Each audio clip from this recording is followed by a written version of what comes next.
Assalamualaikum warahmatullahi wabarakatuh. Selamat pagi anak-anak. Apa kabar semuanya? Alhamdulillah, luar biasa. Tambah semangat, Allahu Akbar. Anak-anak, sebelum kita memulai pelajaran, mari kita berdoa terlebih dahulu. Bismillahirrahmanirrahim. Mari kita melakukan motivasi dengan tepuk semangat terlebih dahulu, biar anak-anak semangat. Mulai yuk, tepuk semangat. Semangat ya. Pada hari ini kita bertemu kembali dalam mata pelajaran fikih, yaitu bab 2 tentang minuman halal. Pada minggu yang lalu kita sudah mempelajari tentang makanan dan minuman halal. Rina mau membacakan tentang tujuan pembelajaran. Yang pertama, siswa dapat menjelaskan tentang pengertian minuman halal. Yang kedua, siswa dapat memahami dalil tentang hukum minuman halal.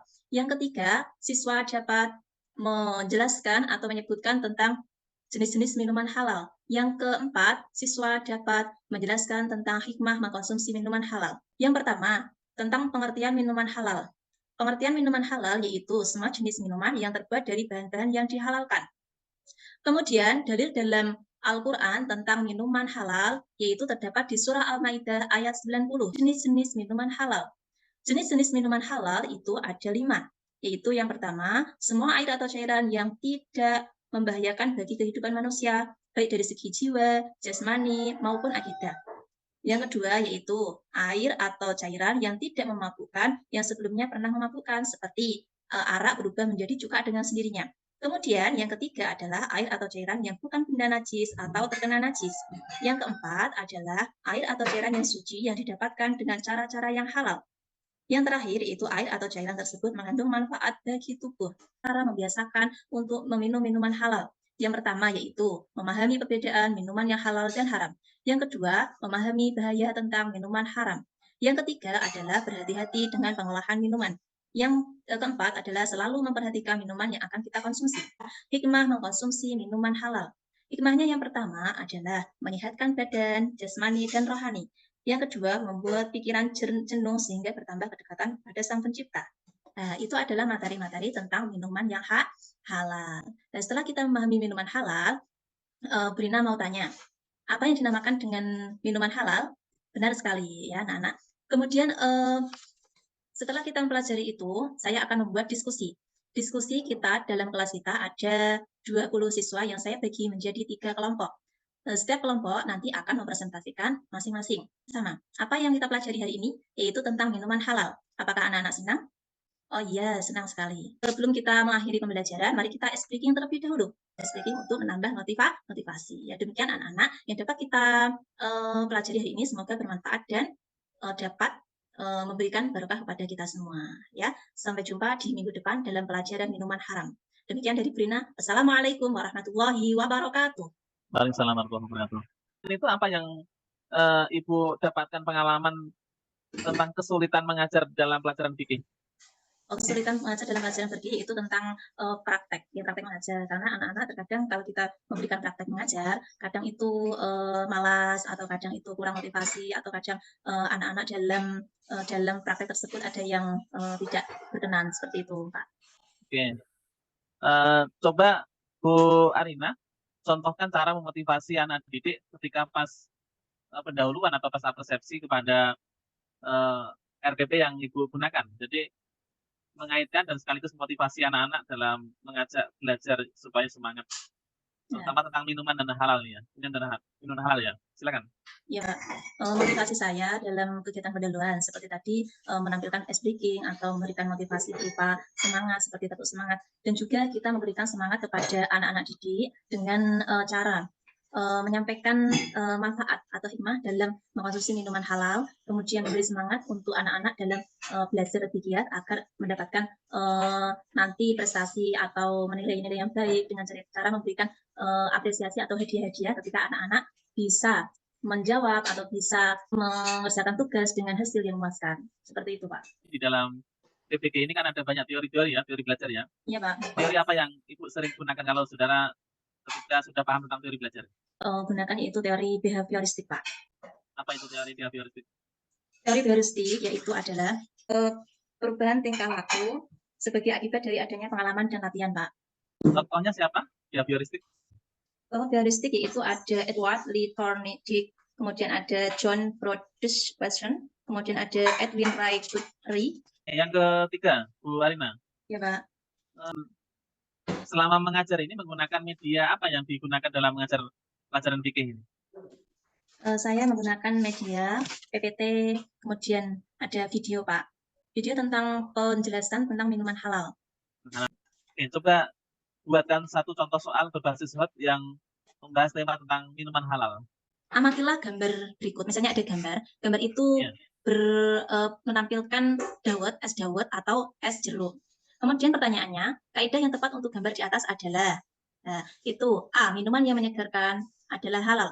B, minuman yang tidak mengandung mudarat adalah halal. C, minuman yang tidak memabukkan adalah haram. D, minuman yang memabukkan adalah boleh. Nah, jawaban yang tepat adalah B, yaitu tentang minuman yang tidak mengandung mudarat adalah halal. Dalam menentukan tujuan pembelajaran di RPP itu kan ada istilah ABCD. Ya, Pak. Apa yang dimaksud dengan ABCD itu? ABCD. A itu adalah audience atau di situ menerangkan tentang siswa. Kemudian yang B adalah behavior. Behavior itu di dalam RPP saya yaitu tentang dapat menguraikan pengertian minuman halal. Kemudian yang ketiga adalah condition. Condition yang di RPP saya misalnya melalui model pembelajaran problem based learning. Kemudian yang keempat adalah juggle. Juggle itu misalnya dengan benar, dengan teliti, seperti itu, Pak. Satu contoh dalam membuat tujuan pembelajaran di RPP dengan menggunakan ABCD. Saya gini, melalui model pembelajaran problem based learning, siswa dapat menelaah berbagai dalil tentang minuman halal dengan baik dan benar. Ada istilah sumber belajar nih. Sumber belajar dalam pelajaran fikih itu yang Ibu pahami apa? Sumber belajar itu adalah hal-hal yang kita ambil atau kita dapatkan untuk pembuatan RPP. Ya, misalnya saya ambil sumber belajarnya dari buku paket fikih kelas 6 Kemenak RI tahun 2022, buku modul pendamping pembelajaran fikih kelas 6 semester 1 LP Ma'arif NU Jepara. Kalau cara menyusun LKPD itu bagaimana? Cara menyusun LKPD itu yang pertama kita harus membuat kisi-kisi yaitu berupa misalnya ada indikator, kemudian setelah itu ada tak operasional, kemudian ada pilihan ganda yang akan kita konsep, kemudian kita KD juga kita tampilkan, seperti itu, Pak. Oke, cukup Pak Wahidin. Ya, terima kasih Pak Mansukhi. Ibu Arina Rohah. Iya, Pak. Ibu, materi utamanya tentang minuman halal dan haram, Ibu, untuk kelas 6, Bu, ya? Iya, Pak. Ya. Bu, hal yang ingin saya tanyakan kepada Ibu kaitannya dengan materi ini. Materi yang Ibu sajikan sudah baik, kemudian cara Ibu mengajar juga sistematis, bahasanya runtut, dan mudah dipahami itu. Ini Bu, kaitannya dengan hal yang saya tanyakan, ya. Ibu kan menampilkan PPT dalam sebagai media dan video. Ya, Pak. Video apa yang Ibu tampilkan, Bu? Video tentang minuman halal, Pak. Minuman halal. Apa yang Ibu tampilkan itu? Di situ saya menampilkan seperti ada itu loh, Pak, kartun atau apa gitu kan. Nah, di situ saya menjelaskan tentang materi-materi dalam minuman halal, seperti pengertian minuman halal, kemudian dalil-dalil minuman halal, yang ketiga tentang jenis-jenis minuman halal, yang keempat dengan cara membiasakan mengkonsumsi minuman halal, kemudian yang kelima itu dengan hikmah mengkonsumsi minuman halal, kemudian ada masalah-masalah yang berkaitan dengan dalam kehidupan sehari-hari yang berkaitan dengan minuman halal. Kemudian ada juga sebuah LKPD atau lembar kerja nanti yang akan disampaikan kepada anak-anak dan untuk mengerjakannya. Sudah, Pak. Terus bedanya apa antara video sama PPT ketika Ibu sama itu? Ya, kalau di video kan anak-anak biar nanti pembelajarannya senang, menarik, dan lebih tertarik gitu, Pak. Bu, bedanya antara media sama sumber itu apa tuh, Bu? Kalau media itu alat bantu dalam pembelajaran, Pak. Sedangkan sumber belajar itu adalah bahan-bahan yang kita ambil atau yang kita gunakan dalam sebuah RPP seperti itu. Ibu, di poin G itu RPP Ibu, media sama alat sumber belajar nggak dibedakan, Ibu? Mana yang dipakai itu?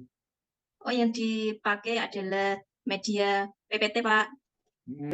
Ketika dalam mengajarkan baik itu menggunakan tipek atau hal yang lain, itu siswa kurang begitu tertarik dengan pembelajaran yang dilakukan, Apa yang Ibu lakukan, Bu? Kurang begitu tertarik kepada siswa, maka saya akan menampilkan sebuah game yang edukatif atau sebuah ice breaking atau sebuah motivasi yang lain seperti itu, Pak. Atau bisa kita dibuat pembelajaran melalui outbound seperti itu, Pak. Ya, esensi itu hakikat dari minuman halal itu apa sebenarnya? Oh iya, Pak.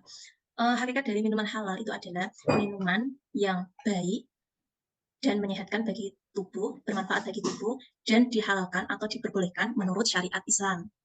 Kalau minuman haram, Kalau minuman haram yaitu minuman yang memberikan mudarat bagi kesehatan kita atau tubuh kita. Kemudian minuman haram juga dilarang dalam syariat Islam dan tidak diperbolehkan untuk mengkonsumsinya. Seperti itu, Pak.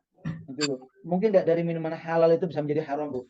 Minuman halal bisa menjadi haram jika cara memperolehannya dengan cara yang haram, misalnya mencuri, korupsi, atau hasil-hasil dari yang tidak diperbolehkan. Kemudian, minuman halal bisa berubah menjadi haram jika minuman halal tersebut terkena barang-barang yang najis. Oke, kita tarik ke konteks anak-anak itu. Anak-anak ketika minum kelas 6 itu bukan mereka sudah bisa memilih mana yang minuman halal dan haram. Ya, Tetapi ketika anak-anak disuguhkan pada problem minuman halal dan haram yang itu mereka nggak tahu jelunturnya, nggak tahu sebabnya, bagaimana mereka bisa mengidentifikasi ini sebagai minuman halal atau haram? Gimana Iya. caranya? Oh iya, Pak. Untuk kita lebih memahamkan siswa tentang ini adalah minuman halal, ini adalah minuman haram, ya kita harus memberitahu anak-anak bahwasanya minuman halal itu adalah minuman yang menyehatkan, memberikan manfaat bagi tubuh. Kalau minuman haram itu adalah minuman yang memberikan mudarat atau membahayakan bagi tubuh kita. Mungkin enggak anak-anak nanti malah penasaran, wah ini minuman haram, saya ingin nyoba. Karena kan kelas 6 itu mulai pengen nyoba banget, Bu. Oh ini Ya, Pak. arak-arak, memakukan. Nah, itu Kalau ada anak-anak yang penasaran seperti itu, kita kan harus memberikan dalil-dalil atau apa yang berhubungan dengan bahayanya atau larangan-larangannya dalam hukum Islam, agar anak-anak tersebut itu jerah dan takut. Enggak jerah ya, Pak, misalnya, oh takut karena nanti kalau kita minum yang haram, nanti anak-anak bisa mendapatkan dosa, bisa mendapatkan adab, dan bisa masuk neraka, seperti itu, Pak. gitu ya. Iya. Sekarang baca Al-Quran, Bu. Coba yang saya tampilkan ini, Bu, baca, Bu. Nomor 6 aja, Bu, yang tidak terlalu panjang. Bismillahirrahmanirrahim. Wa nufikha fis suri fa idza hum minal ajdathi ila rabbihim yansilun. Qalu ya wailana man ba'athana min marqadina hadza ma wa'adana ar-rahman wa sadaqal mursalun. Coba, Bu, saya uraikan tajwidnya dari wa nufikha ini sampai yang silun, Bu. Oh iya, Pak. Kalau untuk fisuri itu merupakan alif lam syamsiah karena lam bertemu dengan huruf shad. Jadi itu dibaca disamarkan, dimasukkan atau dihidupkan ke dalam huruf shad. Kemudian suri itu merupakan mat tabi'i. Faida juga mat Rinya apa itu rinya? Ri. Oh, ri itu merupakan ro tarkib, Pak. Ya. Hum minat itu merupakan idgham misli karena mim sukun ketemu dengan huruf mim. Oke, Bu, coba. Ini, Bu, Fawatul Uswal, Bu. Yang satu baris saja. Yang nomor 2 baris tengah. Baca, Pak. Alif lam mim shad. Coba Ibu tulis, siapkan alat tulis, Bu, ya. Iya, Pak. Ibu tulis salah satu ayat idza zulzilatil ardu. Iya, Pak, ini, Pak. Saya tampilkan kelihatan nggak, Tan? Oh, kelihatan ya. Arina sudah selesai, bisa meninggalkan room ini. Terima kasih, Pak. Assalamualaikum warahmatullahi wabarakatuh. Waalaikumsalam warahmatullahi wabarakatuh.